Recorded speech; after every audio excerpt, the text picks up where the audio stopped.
Est-ce que ça vous arrive de regarder votre vie d'un peu plus haut et d'être toujours bloqué au même endroit? Parce qu'on ne voit aucune différence vue de tout en haut. En général, vous avez ce genre de pensée le 1er janvier.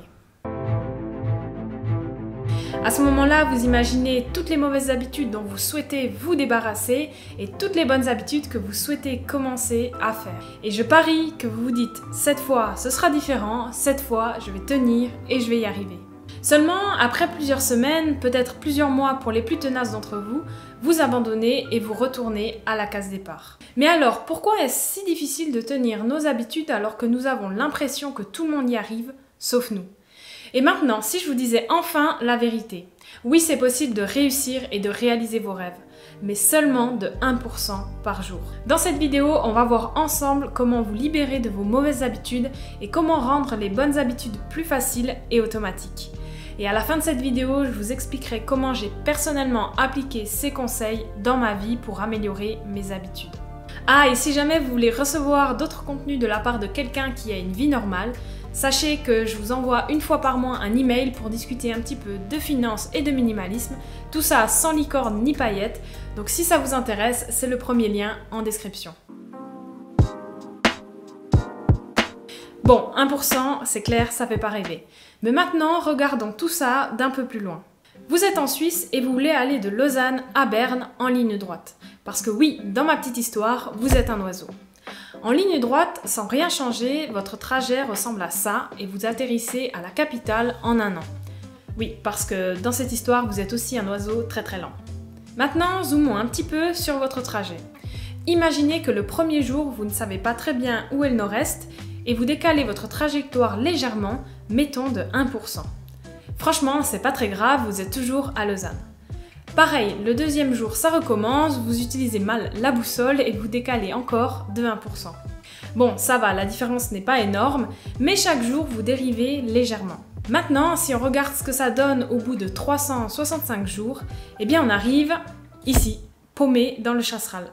Alors c'est pas top, mais vous voyez où je veux en venir avec ma petite histoire d'oiseau. Alors c'est clair qu'il n'y a pas de grand changement révolutionnaire quand on change sa vie de 1% par jour, mais si vous prenez du recul sur votre vie et que vous regardez sur un an, alors la différence est significative. Vous devenez 37 fois meilleur que la personne que vous étiez en début d'année. 37,78 fois meilleur pour être précis. Les petits changements que l'on fait dans notre routine quotidienne peuvent changer la trajectoire de nos vies d'une manière que nous ne pouvons même pas remarquer avant de nombreuses années. Si je regarde ma vie il y a 5 ans, je me dis que j'ai fait pas mal de chemin. Pourtant, je n'ai pas gagné au loto et je ne me suis pas levée à 5 h du matin pour aller faire du sport. Il y a 5 ans, j'étais encore en études et j'avais très peu d'argent pour vivre. J'étais pas hyper à l'aise dans mon corps et je pensais que faire carrière dans son métier était le plus important. Et maintenant, j'en suis là. Financièrement, je m'en sors plutôt bien, j'ai couru un semi-marathon et je pense que la liberté et l'autonomie dans un travail est plus important que le salaire ou la reconnaissance professionnelle.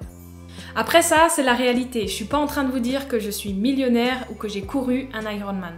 Bien sûr que des gens sont capables de faire tout ça en un an, mais perso, j'ai une vie normale avec plein de trucs à faire. Le succès, finalement, c'est le produit d'habitudes de tous les jours et pas d'une transformation spectaculaire en un mois. Mais c'est clair qu'au début, on est déçu parce qu'on ne voit aucun progrès. En réalité, le progrès n'est pas linéaire, mais exponentiel. La première semaine, on ne verra rien, ni les premiers mois et que légèrement au bout d'un an. Et c'est généralement après cette période de désillusion que les gens abandonnent. Donc concentrez-vous sur les actions que vous faites au quotidien et arrêtez d'être obnubilés par vos objectifs. Réaliser votre objectif ne change votre vie que pour un instant. Parce que quand vous atteignez votre objectif, que faites-vous après? Imaginez que vous avez fait un régime et vous avez atteint votre poids symbolique de 64 kg le 31 décembre. Ok, vous avez réussi et maintenant il se passe quoi l'année suivante? Votre poids ne va pas décider tout seul de se bloquer à 64 kg comme les tempomates à voiture. Donc c'est très chouette cette petite histoire d'oiseau et c'est beau graphique, mais concrètement, on fait comment? Des études ont montré que bien souvent, la raison pour laquelle les gens ne conservent pas leur habitude n'est pas à cause d'un manque de motivation, mais à cause d'un manque de clarté. L'habitude de « je vais faire plus de sport », ça ne veut rien dire et c'est beaucoup trop vague pour avoir la motivation de s'y mettre. Ce qu'il vous faut, c'est un temps et un lieu et c'est ça qui vous aidera. Définissez votre habitude de cette manière. Je vais faire cette habitude à telle heure et à tel lieu. Un bon exemple dans ce cas serait Je vais aller courir 15 minutes tous les soirs à 18 h dans mon quartier. L'autre astuce est d'empiler les habitudes, de les faire les unes à la suite des autres. Choisir le bon déclencheur est essentiel. Un déclencheur est une chose que vous faites automatiquement tous les jours, comme manger, se doucher, prendre les transports. Par exemple, le matin, c'est très facile pour vous d'aller vous laver les dents. Même si vous avez la flemme, vous le faites quand même. Bon, la raison principale, c'est que vous ne voulez pas sentir mauvais, mais il n'empêche que c'est devenu automatique et même si vous êtes seul, vous le faites. Enfin, j'espère pour vous. Dans ces cas-là, vous pouvez utiliser la formule suivante pour définir votre habitude. Après cette habitude, je vais faire cette habitude. Exemple. Chaque matin, après m'être brossé les dents, je vais aller courir 15 minutes dans mon quartier. Et vous pouvez continuer comme ça un moment. Après mon footing, je vais aller faire des étirements pendant 10 minutes. Après mes étirements, je vais aller méditer pendant 10 minutes, etc. Pour adopter des bonnes habitudes, il faut les rendre attrayantes. Comment ? En comprenant comment la dopamine affecte votre corps. Des études ont montré que les joueurs de machine à sous ont un pic de dopamine juste avant d'appuyer sur le bouton pour relancer le pari, pas après qu'ils aient gagné. C'est en fait l'excitation qui provoque le pic de dopamine et pas le gain en lui-même. Quand vous pensez à vous faire un McDo, vous salivez à l'idée de commander des frites et des nuggets sauce potatoes. Ça se passe avant d'y aller. Après votre repas, vous êtes plutôt en PLS et vous vous sentez assez mal. L'envie est ce qui nous pousse à passer à l'action. Donc utilisez cette technique pour enclencher vos habitudes. Quand on s'attend à être récompensé, on agit. Et plus une action est gratifiante, plus nous avons tendance à la répéter jusqu'à ce qu'elle devienne une habitude. Je suis toujours impressionnée quand je vois des gens faire des trucs incroyables avec leurs animaux. Ils ne parlent même pas la même langue et le chien est capable de comprendre ce que veut le maître. Mais le secret est simple, c'est simplement de donner une récompense à chaque fois. Et de cette manière, le chien va associer l'action avec une friandise. Il aura envie de répéter l'exercice pour avoir une nouvelle friandise. Donne la patte, Doucette. Donne la patte. Bon, Doucette, elle a rien compris au principe d'action-récompense. Elle, ce qui l'intéresse, c'est manger. Dans le cadre des habitudes, vous pouvez combiner une action que vous devez faire avec une action que vous adorez faire. Par exemple, vous pouvez regarder 30 minutes de Netflix après avoir couru 15 minutes. Ou encore mieux, si vous courez sur un tapis, vous regardez Netflix en même temps. Par contre, il vous faut un petit peu doser la récompense. Ne vous dites pas, je vais courir 30 minutes et après je vais me faire un McDo, parce que sinon, ça va pas le faire. L'idée est de vous octroyer une récompense sur la durée. Il vous faudra compléter plusieurs séances pour débloquer la récompense, un petit peu comme dans un jeu vidéo. Personnellement, j'aime bien le ratio 10-1. Vous allez courir 10 fois 1 heure et ok, vous pouvez vous faire un McDo. Pour les habitudes difficiles, vous pouvez les rendre attractives si vous apprenez à les associer à une expérience positive. Concentrez vos pensées sur l'effet positif de votre habitude plutôt que sur le côté désagréable. Avoir un espace propre et rangé vous apporte de la clarté et de l'apaisement. Ne pensez pas à la fatigue qu'un rangement pourrait vous causer. Au contraire, pensez au gain de temps qu'il pourrait vous apporter au quotidien. Ici, vous pouvez aussi faire le parallèle avec le fait d'économiser de l'argent. Ne voyez pas ça comme un sacrifice, mais plutôt une manière de profiter davantage de ce que vous avez. Pensez aussi à la facilité que vous aurez à terminer le mois ou à préparer votre liberté financière. Et pour finir, vous pouvez faire l'inverse pour les mauvaises habitudes. Ne les rendez pas attractives. Vous avez envie d'un Big Mac ? Dites-vous qu'il vous faudra courir 8 km, soit quasiment 1 heure pour l'éliminer. Sinon, c'est 219 grammes de gras directement dans les fesses. Rendre une habitude facile, c'est l'adapter à son niveau, voire de la rendre trop facile les premiers mois. Si vous êtes en train d'apprendre l'espagnol, ne partez pas de l'idée que vous devez faire 1 heure tous les jours. Ça fonctionnera peut-être la première semaine, mais après plusieurs semaines, croyez-moi, vous en aurez marre. Donc le premier mois, faites seulement 2 minutes, simplement pour développer le réflexe de prendre votre téléphone et d'ouvrir l'application à un certain moment de la journée. Allez à l'essentiel et ne créez pas de la friction qui vous ralentit. Plus quelque chose vous demande de l'énergie et plus vous aurez la flemme de le faire. Lire un livre qui se trouve dans le salon une fois que vous êtes dans votre lit, flemme.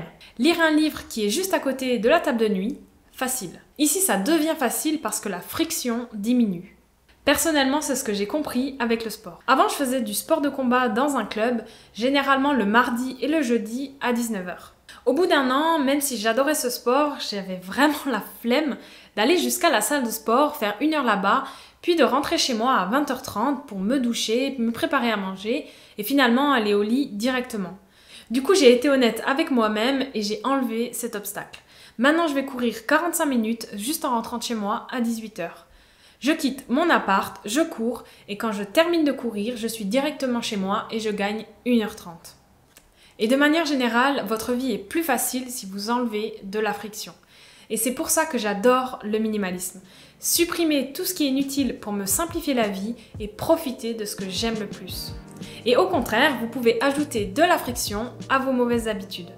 Déconnectez-vous de tous vos comptes pour réduire le temps passé sur les réseaux sociaux. Et ne sous-estimez jamais votre flemme. Elle vous sera très utile pour ne pas vous reconnecter.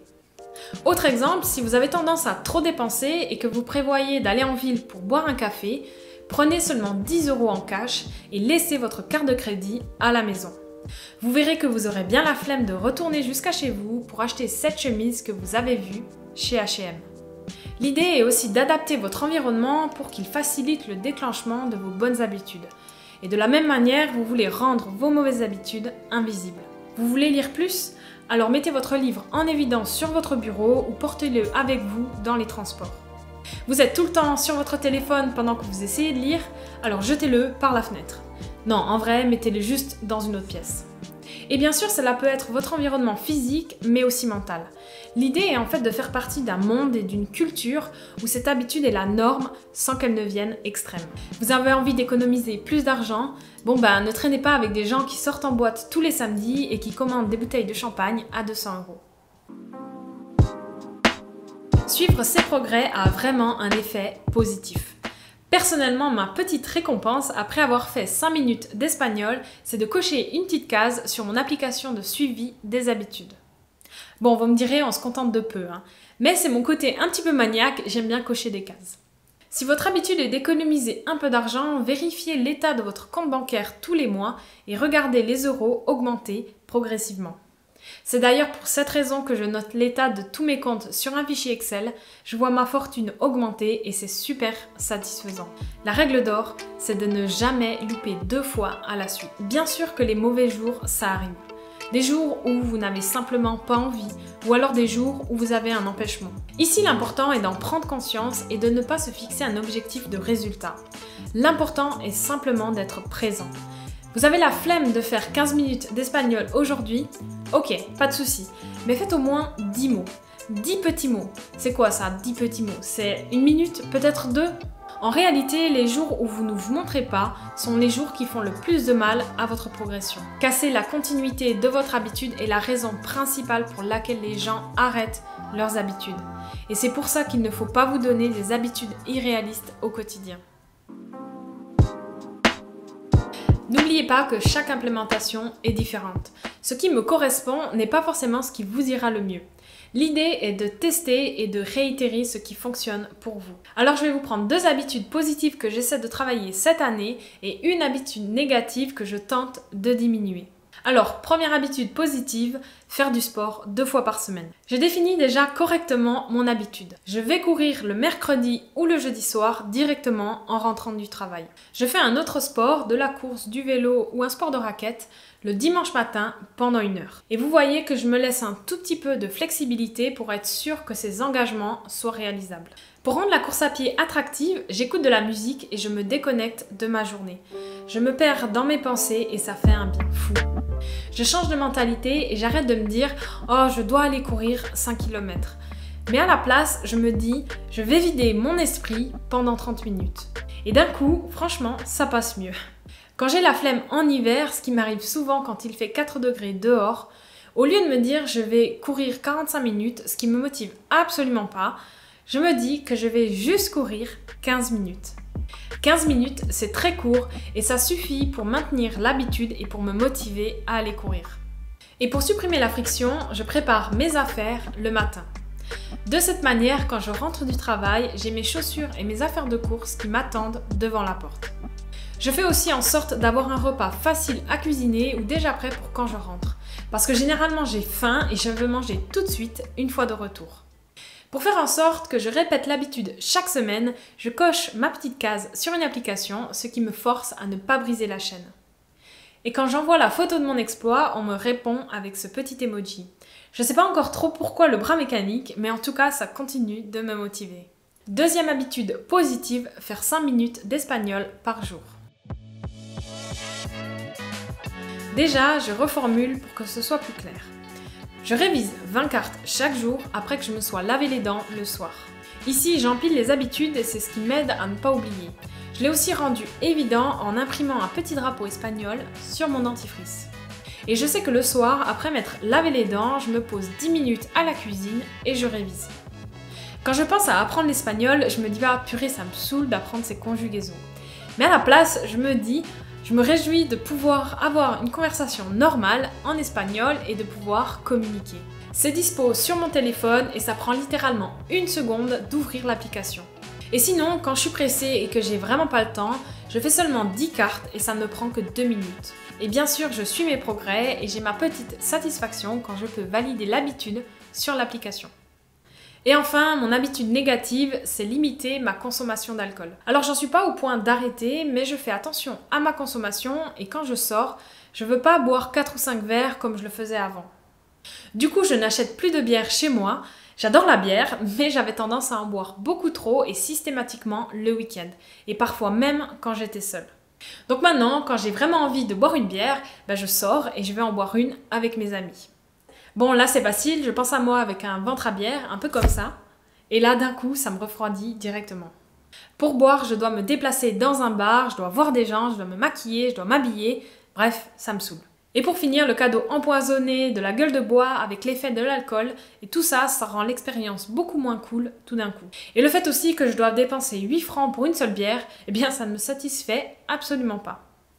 Voilà, on arrive au bout de cette longue vidéo, je vous remercie si vous l'avez regardée jusqu'au bout. En tout cas, moi ça me fait super plaisir de voir qu'il y a toujours des gens motivés jusqu'à la fin. Je vous souhaite bon courage pour la mise en place de vos habitudes, et moi je vous dis à bientôt pour la prochaine vidéo.